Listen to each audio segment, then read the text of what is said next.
Welcome back, guys, to the episode of Geek Centurions. We are here to talk about some more Marvel stuff. Really, it really was been like what a week or two since WandaVision ended. Yeah, WandaVision finished like about 2 weeks ago, and now, bada bing, bada boom, new Marvel TV show, the Falcon and the Winter Soldier. Yeah, and already I'm starting to like what they're setting up with this show, and especially like I feel like what's going to be indicative of what to expect from these Marvel quality shows. Now, granted, I feel like I'll be honest. I feel like Falcon and Winter Soldier was probably not going to be as interesting as, say, WandaVision. Because WandaVision had that, like, what is going on? It was such a good show. For some, it was pretty okay, but, no, it was good, but then, like, towards the end, it got a little eh. But, it's overall, it's a very, it's a good show. WandaVision was held pretty well. Satisfied the fact that people didn't theories didn't come out as much as they wanted to be. Yeah, the whole Quicksilver thing. Quicksilver, the Mephisto, X-Men. Yeah, And yeah, so it for a lot of people, Falcon and Winter Soldier was like, how is this gonna top that show? How is this gonna do it? And let me tell you how they did it. Because to sum it up, what they did is just like they humanized our two lead characters. yeah. I mean, this show is essentially about Falcon and the Winter Soldier. It's To the name. Yeah, it's Sam Wilson and Bucky Barnes just having to sort of come back to like doing things without Cap, essentially. Mm-hmm. And obviously, I think the show is always going to be. I think for some people, it's more sort of like this show is probably going to be about what you expect from the MCU. Mm-hmm. Obviously, WandaVision was definitely the most weirder of the two. It was the most experimental. Yeah, it's the most experimental. This one is I feel, is definitely gonna be more in that lane of MCU. But having seen the first episode, we're definitely getting something that I think is very very similar to the original Captain America, the Winter Soldier movie. Very sort of espionage and like a bit of a undertones of just semi real world politics kind of stuff. Because how Winter Soldier definitely had a bit of that like surveillance state stuff that Cap was sort of like, I don't like this sort of thing. It's not where I'm from. Yeah, and obviously we're gonna definitely explore some of that in this show. And the show sort of opens up with a mission with no, it actually opens up with Sam, I believe, in his house with the shield, recalling Cap's words from Endgame, being like, hey, "How does it feel?" It's like it feels like it belongs to somebody else. And Cap being like, it doesn't. No, it's not. It's yours, basically. And we sort of cut to a mission in like I'm gonna say Northern Africa because Tunisia's in Northern Africa, I believe. Yeah, no, it is. Yeah, I'm pretty sure. But basically, it's Falcon having to stop some like random group of terrorists kidnapping a. Well, I wouldn't say random. It's a returning character. It's Backdrop the Leaper, played by George St. Pierre. I figured that it had to be someone related to that because obviously it's they were speaking in French and he. I don't know. Like it made sense. It makes sense to me. Yeah. And it's kind of neat that obviously we're getting some older, or like some returning like side villains and stuff going on.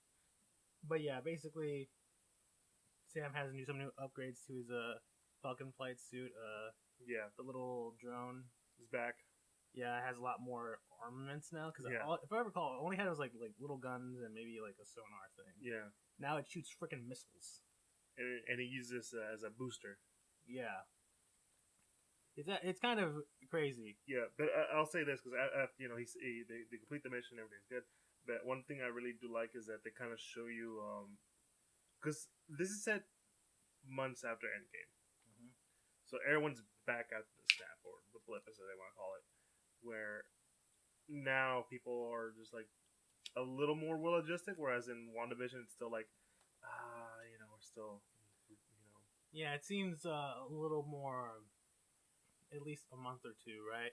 I think they said it was 6 months. 6 months, and I feel like this is also.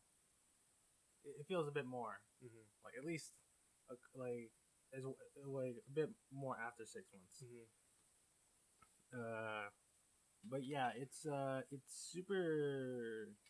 Yeah, it's kind of interesting because we sort of see Sam is with the Air Force now and doing Air Force missions, and they sort of explain it when we get to Bucky, which we'll get into a little bit. That basically they've both been pardoned from the Sokovia Accords and are free to do what they wish, as long as they sort of follow specific things. But for Falcon, it's going back into the service, doing missions, stopping bad guys. Yeah, and it's very indicative because if you think about the first time we met Sam in Winter Soldier, he's part of an I don't want to say AA group. It's one of those veterans helping with coming back into like normalcy. Yeah. I know there's a name for it. But I just at the top of my head I can't really. Yeah. There's definitely like an acronym for it. I don't know exactly. Yeah, sorry. It's like to help them come back to civilian life. Yeah, I'm sorry if I can't really say it, but even he's talked to Cap when he was like, everything feels too soft for him. He kind of I wouldn't say misses being in it, but it's like he's gotten used to it. So in that life. So especially now that he was an Avenger, he did like all this life saving stuff, super heroics, and like you're free to do whatever you feel is right, and he's just like, I want to go back to work. Yeah, he's like, the Avengers aren't really around anymore, but I'll still, I'll work with the U.S. Army, the U.S. Air Force, and just, do my thing. And we sort of see that. We sort of cut to Falcon being at this sort of memorial kind of service for Cap. I don't know if it's a memorial service. It's not because I don't think it's a memorial service. A lot of people are suggesting it's a memorial service, but I don't think it is. It's more of like a remembrance kind of thing. Yeah, like it's to honor Cap. Yeah, like because at this point, like I think most of the world now knows that Cap is no longer here. Yeah. Now, because there's obviously like I think in the scene prior he's talking to another member of the Air Force. Name I cannot remember, but he is a comic book character. Wasn't it like not Riddles? This is Riddles. No, it was something. Enigma. No, the Riddler. Is he here? No, I don't know. But anyways, like he like sort of like talks about. He mentions a sort of like secret group of like people potentially being sort of terrorists. They're sort of like, the world was better, after when the blip happened, and they want to create a one nation, like a new world order essentially kind of thing. And it's like name of the title of the episode. Yeah. So he's sort of investing in that, but he's also sort of like looking into like sort of like a lot of people sort of say that Cap is still alive and he's on the moon, and he's like, and Falcon's just like, yeah, right, yeah, no, that's kind of bullshit. Don't believe any of that. He's like, I mean, but did you take him to the moon though? He's like, come on, dude, seriously? He's like, I just wanted to ask, just making sure. But yeah, I'm pretty positive. Yeah, so most of the world knows that Captain America is no longer around. Whether he's Joaquin Torres. Yeah, I don't know why I thought Riddles. But Torres, that's the name of the character talking to Sam. They're sort of like decent besties. He's sort of like, I'm gonna go investigate these handprint people. He's like, all right then, make sure you're safe. But yeah, we go back. We cut to this sort of that scene, and I kind of agree with you. I don't think Cap is necessarily dead in terms of like, he's dead now. Because we don't really see much of a body or anything. What probably might have happened is that he's just sort of living his life as an old man at this point. And no one really knows. And no one knows that it's him. And obviously, Sam with the shield is there, and he's sort of like explaining that there's never going to be another Captain America or whatever. And it's time for a new age of heroes and stuff like that.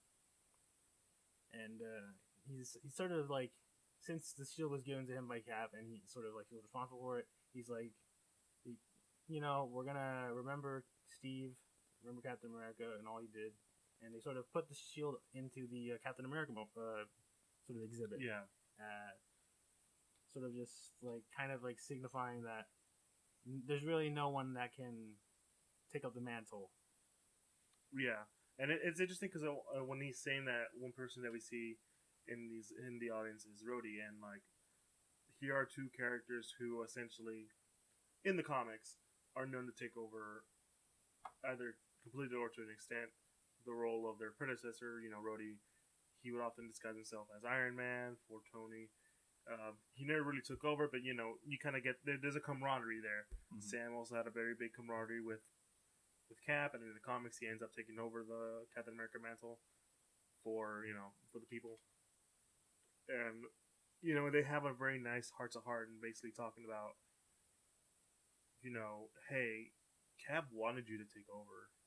You still have that option, dude. And Sam sort of recalls the conversation he had with Cap, and he's like, I don't know, I still don't think I deserve the shield.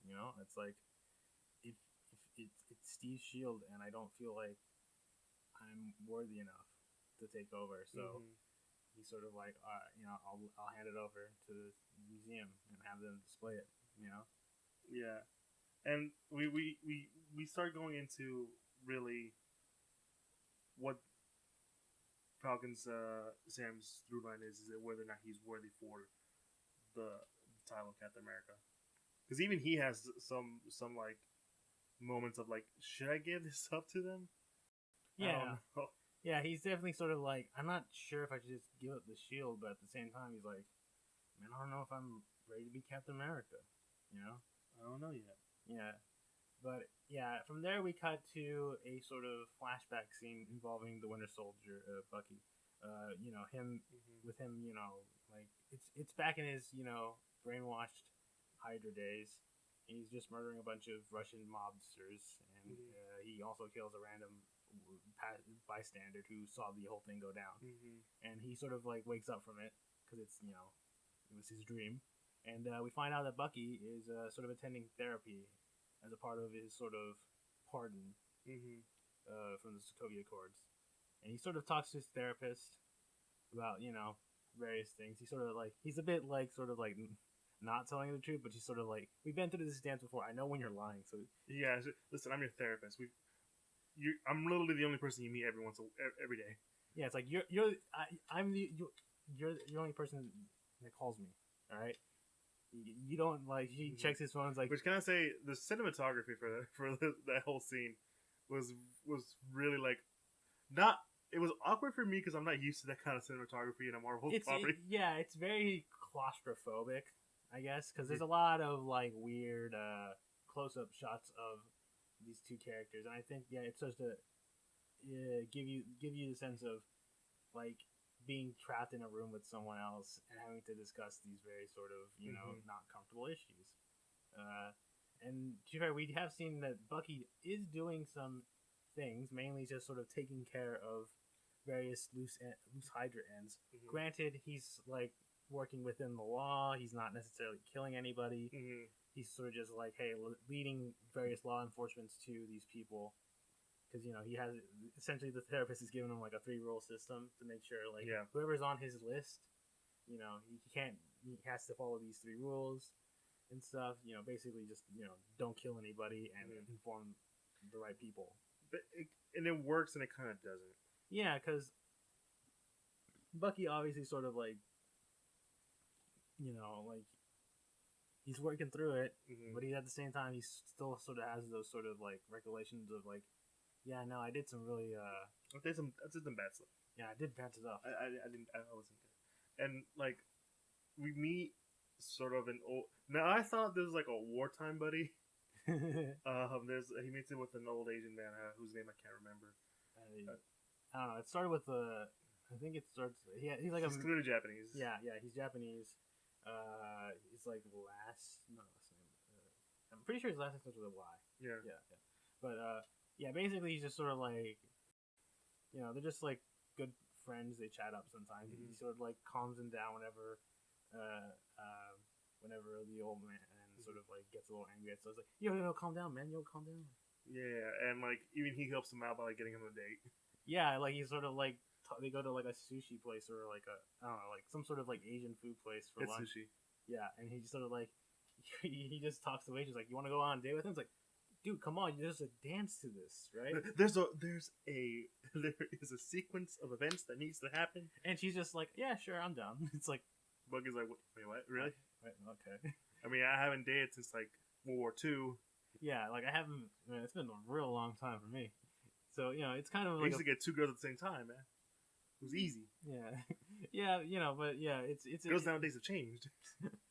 I mean, yeah, yeah, it's a nice sort of like kind of like sense of like, okay, these guys do like, they are decent friends, and then sort of the old man sort of talks about because like he sees like a food item that his son used to like, yeah, and he's sort of reminded that his son was mysteriously killed a long time ago, and he's sort of like that's sort of like the one thing he feels sad for is that he'll never know what happened, right? And like yeah, and I'll admit, for a second I totally forgot that the person that the bystander was there for a second. Like I forgot he was. I just consider him just like a regular bystander. Someone who saw something. He's like he's wasn't supposed to see anything. But no, that man was this older gentleman's son. So this is Bucky himself trying to really make amends, but he can't really do it. Yeah, it's too hard for him. Yeah, because as we see later on, he does go on a date, and he's sort of reminded of the old man. He sort of like leaves a little bit, and he's sort of like, here's the money I owe you for lunch or whatever. Yeah. And he sees in the background the old man still sort of honoring his son's death, and it's the same. It's the face is the same man that he killed back all those years ago, and he's sort of like, yeah, he's like, in that dude's name is on his list, so because he's like, he's not only is he making amends by like hunting down remaining like Hydra agents to justice, he's also going to people that he's knowing that he's wronged and like trying to give comfort to their family members. It really puts weight to the things that Bucky has done throughout the history that he's been with the Winter Soldier, and you kind of feel bad for him. And this is kind of what I'm saying about this first episode. A lot of it is essentially set up, but they're also setting up the fact that, hey, Sam and Bucky, they're people at the end of the day. They're like the most. This is probably the most human I've seen any Marvel character being, aside from like the Wanda stuff. But even then, like the Wanda stuff still had like a lot of the magic and like the craziness, the weird wackiness. Yeah, because this is definitely more grounded in terms of of this sort of the story they're telling. It's just two guys going through different like trying to like get back into society in their own different ways.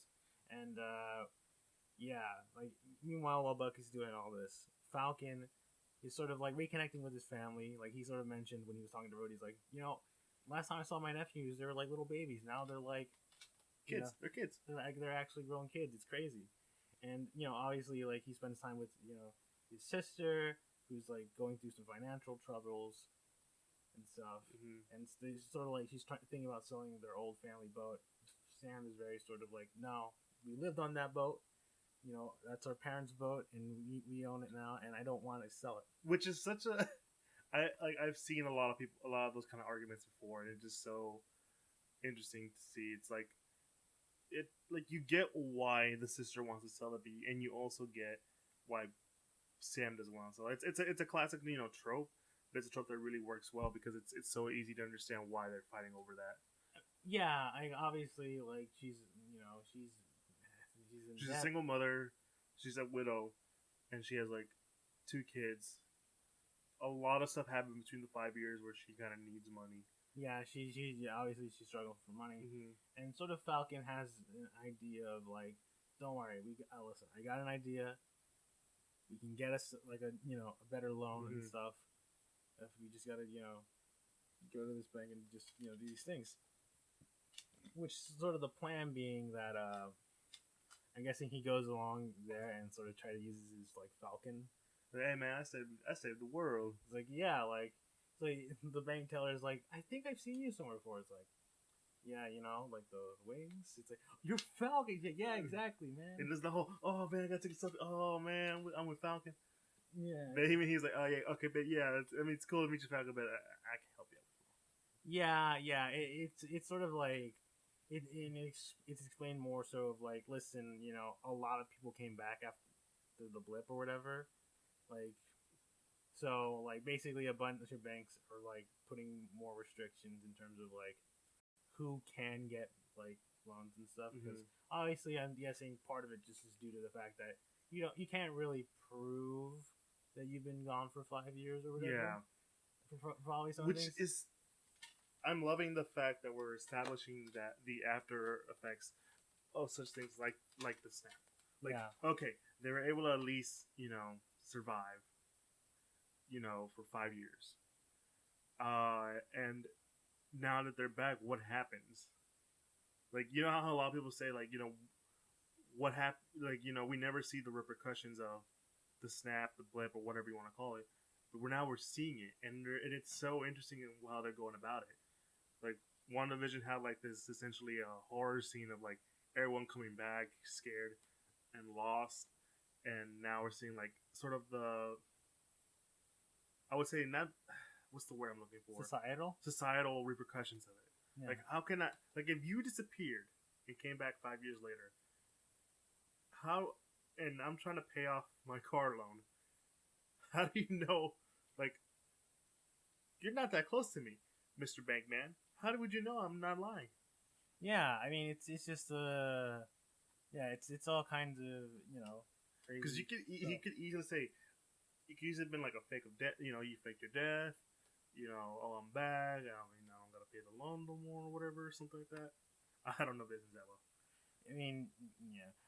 But it's interesting, and it is sort of framed as like, sort of like, not even me, like an actual legit superhero who's saved the world on various occasions can at least get a little help from the bank, especially because the Falcon produces some evidence of like, yeah, no, I have been gone, like, and I obviously get like stuff from like the government stuff. So why the hell aren't we getting this loan? And it's like, sorry, I'd like to, I can't, but can I get a picture of your arms? And it's like, bro, are you serious, bro? Dude, really? Yeah, it's like, are you serious, bro? Like even I can hear you going like, what? Yeah, it's yeah, it is sort of like that. It is sort of like a sort of messy situation. But yeah, obviously, Falcon and his sister continue to have a little bit of debating on like, well, what do we do now? I mean, obviously, like, and Falcon's very much still sort of like, we're still not selling the boat. I don't care. Like, that that's part of the family, and I ain't gonna sell it. And like, before we go on, we got to mention the fact that the whole time there's you mentioned earlier the whole secret group or whatever. Torres is looking into it, and he kind of went in on it for a second, and then he realized, oh, there's more to this that's going on, because the person in charge seems to be very superpowered.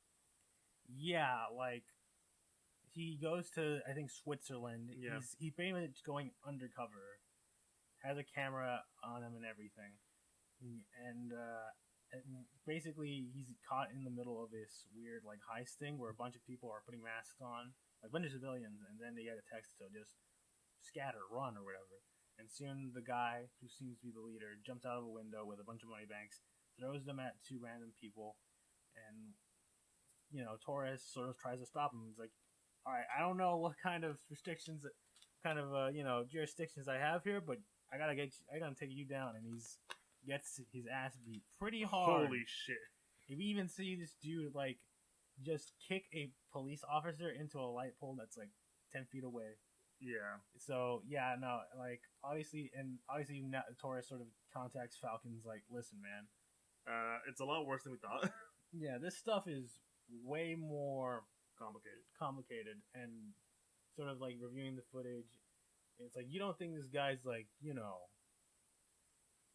implying that he's enhanced in some ways. Like, listen, all right, we'll figure this out later, all right? Mm-hmm. And of course, we sort of go to the end of the episode where Falcon catches on the TV that the government essentially is now they're not I won't say creative, but they've essentially made a new Cap. Yeah, they've picked out a new Captain America. John Walker is the character's name. He is the U.S. agent. He's kind of more of a... So you know how people who don't read comics and have this idea of Captain America, that he's like pro-America, he's super patriotic and such, and like he never questions the government or whatever.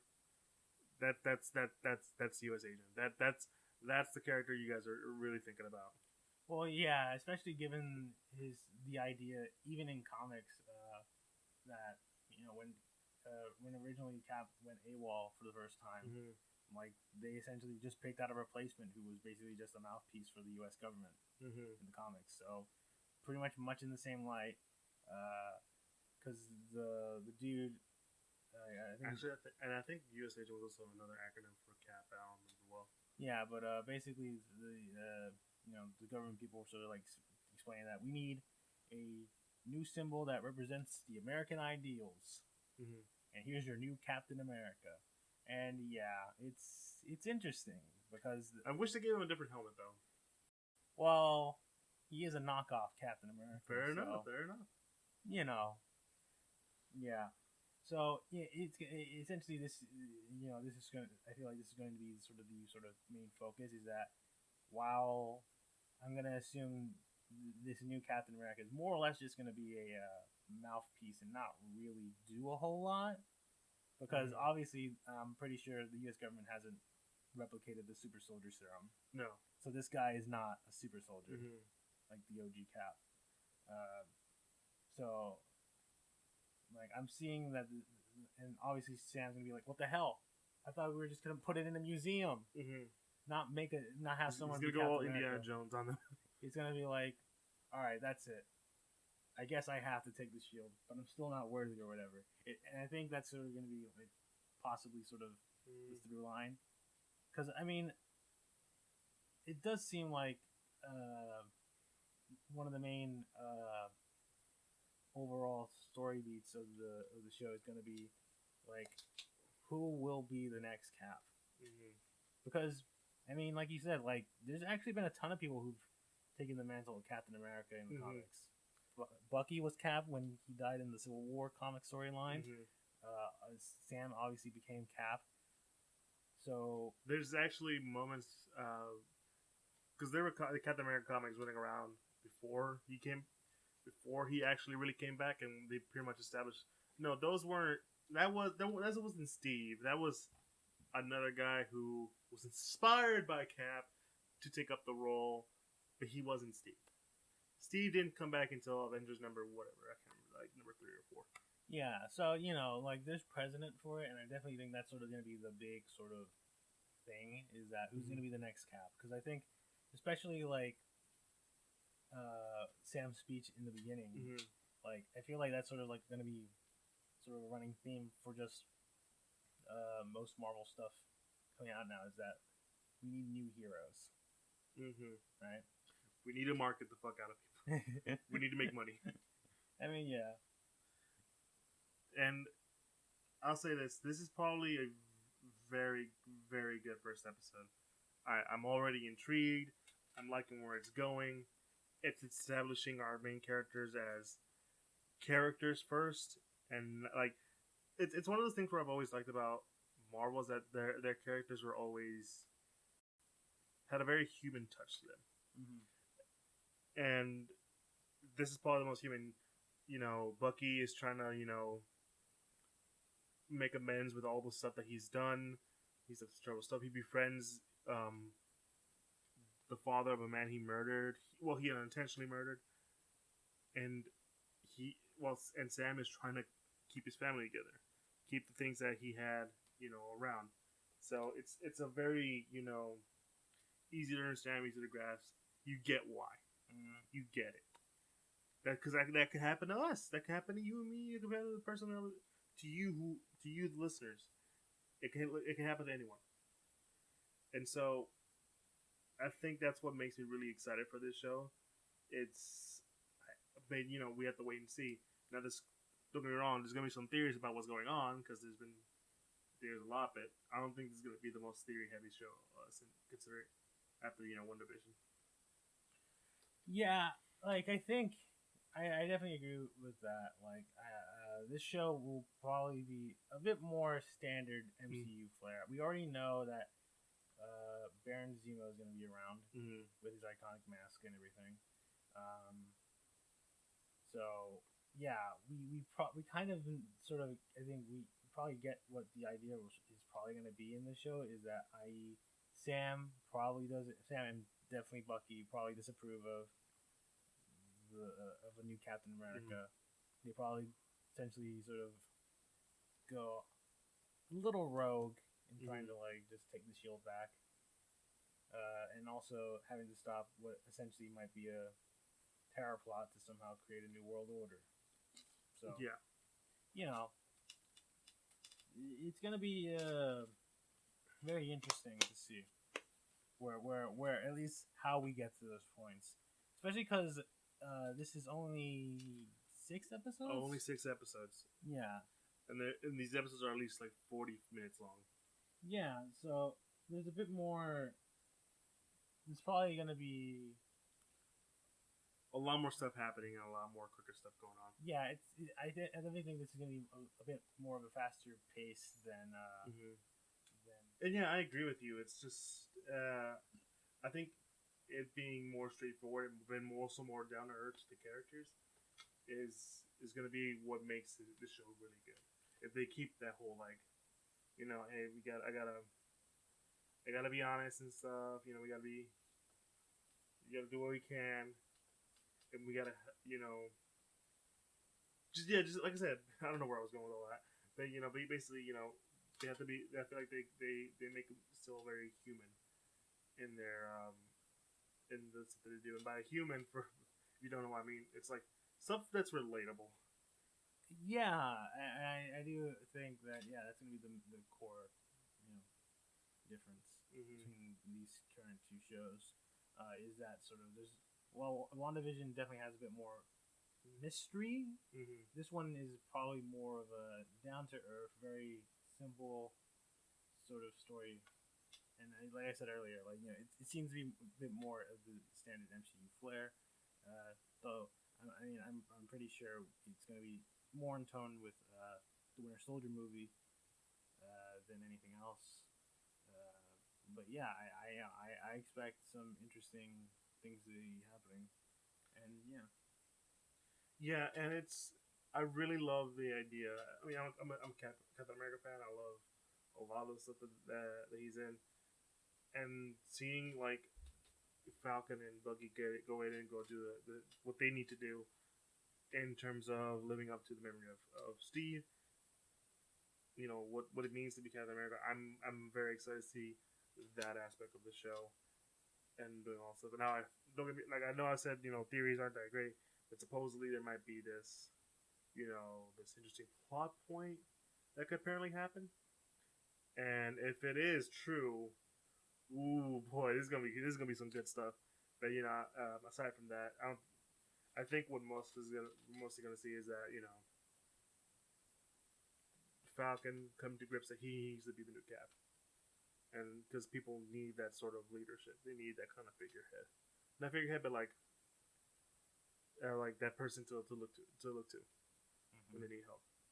And I'd be so glad to see that journey, because it's kind of like how in the first Captain America movie and even the comics, the thing that always made us root for Cap is that he was always just a genuine person.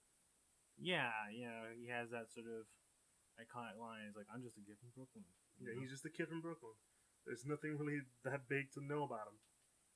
He's just he's just a normal guy. and he was able to do all this stuff because like he just stick to his guns, and fought for what was right Uh-huh. and fought for the people. And so I'm very excited to see Sam coming into that because I'll be honest, I don't see Winter Soldier taking up the mantle. Yeah, no, I think I understand what you mean by that. Because I think there are some people that sort of just like that. I think definitely like are into like just like strictly obey the comics and stuff, and like Bucky was Cap before Sam, so it should be Bucky going first, and then we'll get Sam. It's like this is its own universe. It's the MCU for a reason. Um, and obviously, if they feel it thematically makes more sense, at least in this universe, for Sam to be the next Cap, then yeah, and I definitely agree with that sort of. Yeah, it's and like I'm not saying Bucky can be a great Cap. It's just that this iteration, Bucky still has a lot to deal with. Yeah, And in this episode, that is clearly evident. Yeah, it definitely seems like Bucky is more. He still has a lot of demons to fight, and as well, like obviously, in Endgame, we obviously see sort of Bucky nodding in approval of Sam to take the shield. So he more or less is kind of okay with the. Listen, if he's okay with the idea of Sam being the next Cap, then I feel like the audience should as well. Yeah, like listen, I've killed people. Well, I mean, I feel like Cap's killed people in war. He was in World War II. He had to kill some Nazis. Yeah, he got to kill some Nazis. But I'm saying, like, listen, I killed some innocent people. Okay. And I need to deal with that. I didn't know who I am. I lost like 70 plus years of my life. I need to cope, dude. I need to cope. Sam, you take it. You seem well put together. I mean, yeah, I guess you could say that's a pretty solid argument for why Bucky probably wouldn't want to be Cap. But yeah, it definitely seems more of like this is going to be Sam's sort of journey into accepting the mantle of Captain America. Mm-hmm. And so I think that's about as much as we can say. It's a very straightforward episode. Yeah, like it's pretty like it doesn't like hold any sort of like huge secrets other than who the masked man is, and exactly what are Bucky and Sam gonna do now that there is a new guy, being touted as the next Captain America. And I feel like we're probably gonna get John Walker's side of the story soon. Personally, I hope John Walker, U.S. agent, isn't just a strict bad guy. Because in the comics he's kind of like an anti-hero. Because you say he's the mouthpiece for the government. Like, yeah, he does a lot of stuff that's inherently good, but depending on where you stand on that good. But aside from that, I think what I really enjoyed from this show is sort of giving us this sort of a reason to care for these characters. Because aside from Bucky, Falcon wasn't really that popular with the masses. Well, I wouldn't say popular. It's more like I think it's more so of like he's always seen as just a side character. Yeah. I think that's a better assessment. Yes. Yeah, and I think that's sort of like one of the main goals of these Marvel shows is to give the spotlight to these, characters that are often seen as a bit more side characters. Obviously, WandaVision. Yes, Wanda and Vision are obviously important characters, but they oftentimes did seem a bit overshadowed by the other Avengers. So, giving them their own show and allowing us to see a bit more of their characters outside of the Avengers group is nice. And this show will also do a similar thing, especially for Sam, because we already sort of get the gist of Bucky's whole thing, since we basically have like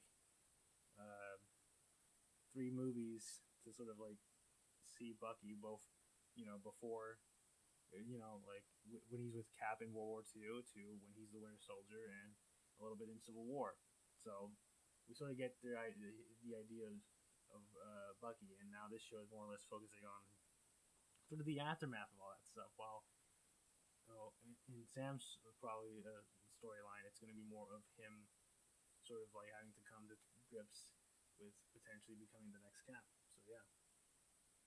Yeah, and I think that's a good place to end it. You know, we're really enjoying the show.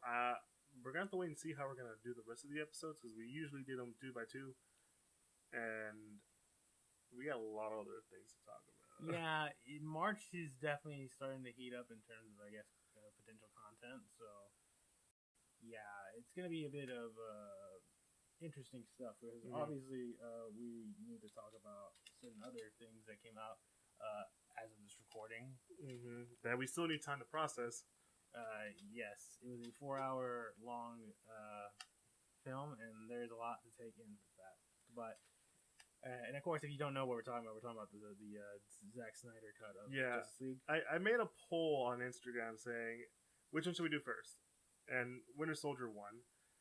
And I still promise you, don't worry, we're still gonna make that Snyder Cut episode because like how can you not talk about the Snyder Cut? I mean, obviously, it's pretty big news for the DC fandom. So yeah, and we saw it. Day came out, and we will share our thoughts about that movie in a separate episode. Yes, because we obviously want to separate these 2 episodes and make them their own things. Yeah, devote actual time to them. Yeah, I wanted to devote time to Falcon Winter Soldier. And I will devote time to, Snyder Cut because like Snyder Cut, that's a 4. This episode's like teetering at 40 minutes. If we were to include Snyder Cut, this would be at almost 8. This would be almost as long as say the Avengers films.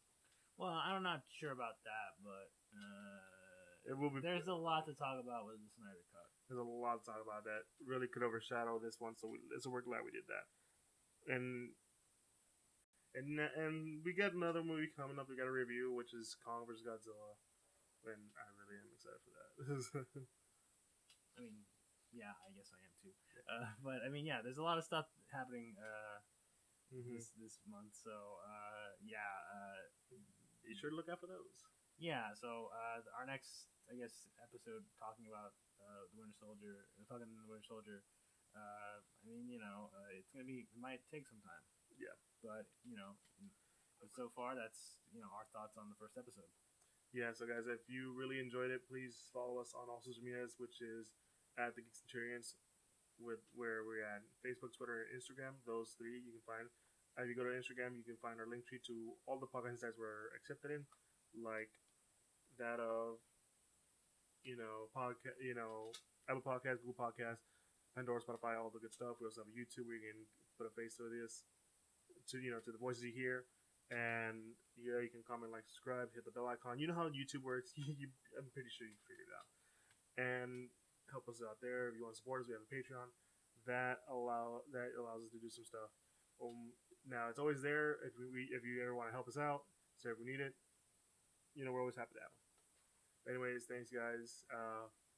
Falcon Research is awesome. Yeah, there's no surprise there. You guys have a good one. It's been your boy Joey and your boy Eli. You guys have a good one. Peace.